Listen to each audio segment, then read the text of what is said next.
construction, de réhabilitation et d'extension des centres hospitaliers régionaux. Une délégation conduite par le coordinateur du PAS 2 est du côté de Franceville dans la province du Haut-Ogooué. Là-bas, il est allé s'imprégner de l'état d'avancement des travaux de l'hôpital Amissa Bongo. Lariska Lormamiki. Cette visite s'inscrit dans le cadre d'un vaste projet de construction, de réhabilitation, d'extension et d'équipement des centres hospitaliers régionaux que pilote le projet d'appui au secteur de la santé, phase 2. Ici à l'hôpital Amissa de Franceville, il était question de vérifier l'avancement des travaux. Pour ce qui concerne le CHU, et comme dans les autres CHU, ils sont beaux de façade, mais à l'intérieur, il y avait un problème de fonctionnalité. Il faut préciser que ces centres hospitaliers régionaux n'ont pas connu une maintenance à proprement dite pour pouvoir permettre à ce qu'ils puissent fonctionner de manière optimale.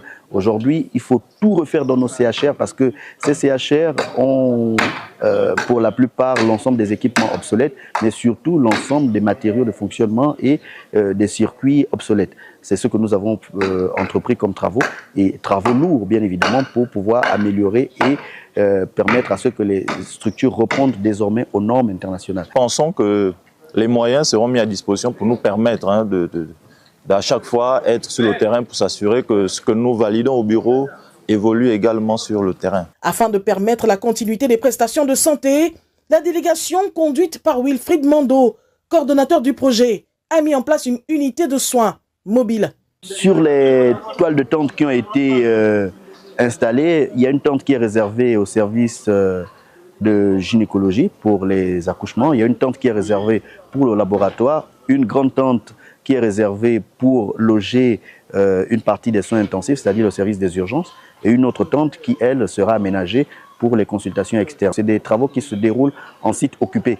Qui dit travaux en site occupé dit des délais un peu plus allongés parce qu'il faut maintenir l'activité médicale pendant l'exécution des travaux. Nous avions construit des bâtiments provisoires et ces bâtiments ont une capacité d'à peu près 100 lits d'hospitalisation et permettent de pouvoir améliorer la continuité de soins pendant les travaux. Je ne peux être que content parce que l'hôpital en avait besoin. C'est un hôpital qui a déjà plus de 10 ans. Avoir bénéficié d'une restauration totale, c'est vraiment bienvenu. Et ça nous permettra d'augmenter les capacités de réception des patients. Les bâtiments, les équipements, mais également les installations électriques, la plomberie, tout sera réfectionné.